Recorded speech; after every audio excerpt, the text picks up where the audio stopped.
where's that darn Cardi Jew? They're making us ravenous look horrible.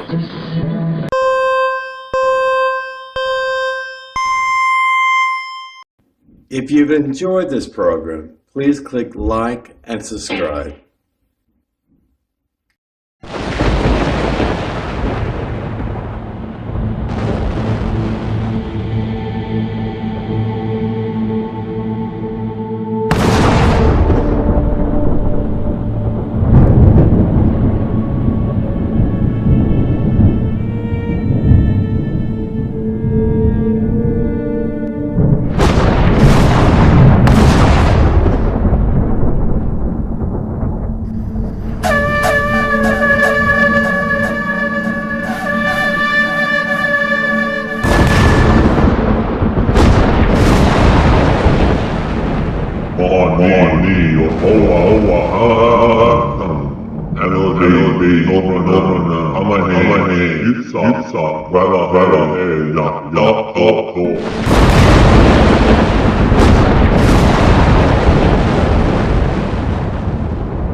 Good Yom Tov, everyone. And God bless all of you, both Noahides and Gentiles and Baal Teshuva Jews and the stranger and those people and transition and conversion, everything else.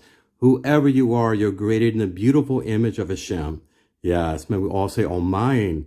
Yes, I've had several people come across me this week and ask me exactly what is Simchat Torah. Okay, very good question.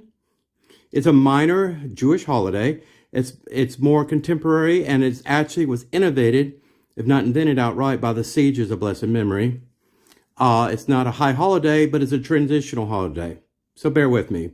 There's also something known as Shemini Atzeret, which essentially means anytime you have the conclusion of a Shabbat or a conclusion of a holy week, like Sukkot, that we're rounding up and finishing at sunset today. You have something called the eighth day, which is a Kabbalistic, mystical, metaphysical kind of in space-time, transitional time, where the clock just kind of goes back and forward and that kind of thing. Where it's a transitional point in time where the sunset, concluding a week, a full cycle week of a holiday like Shabbat. Shabbat fell on the last end point of Sukkot this year. And then the transition is to a new holiday called Simchat Torah, which will formally begin this evening. So this is the Erev Simchat Torah, the eve of Simchat Torah. Okay, a quick overview. When does it start? Well, it starts on the evening of October 16th in the Gregorian calendar. If you check that, concludes at the nightfall of October 18th, 2022. The holiday Sukkot, as I explained before, is followed by an independent holiday called Shemini Atzeret. In Israel, this is a one-day holiday, but in the Diaspora, we always do things different. We always give ourselves one extra day because we're afraid and concerned that we may not get the dates right. I don't know if that means that Sephardim and Israel knows the Hebrew calendar and their timekeeping better than us. Who knows? Anyway, another day of joy and Simcha is okay with me, right?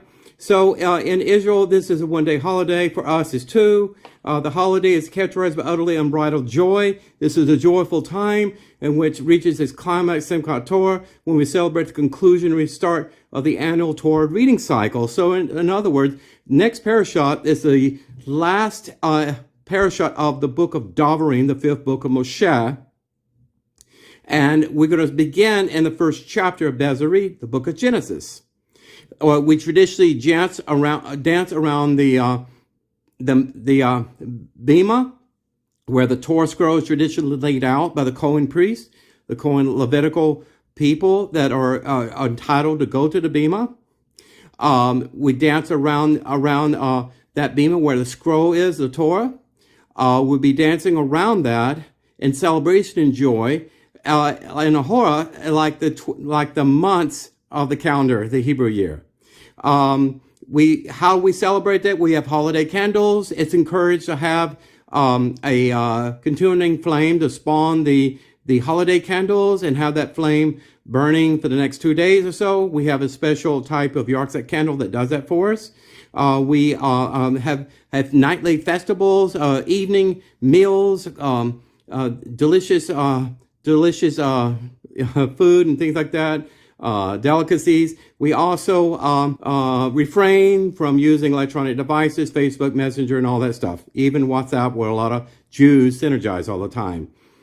We are permitted to cook and to carry outdoors, but travel is severely limited because it's actually Monday. Tomorrow is actually considered a Hag. Okay.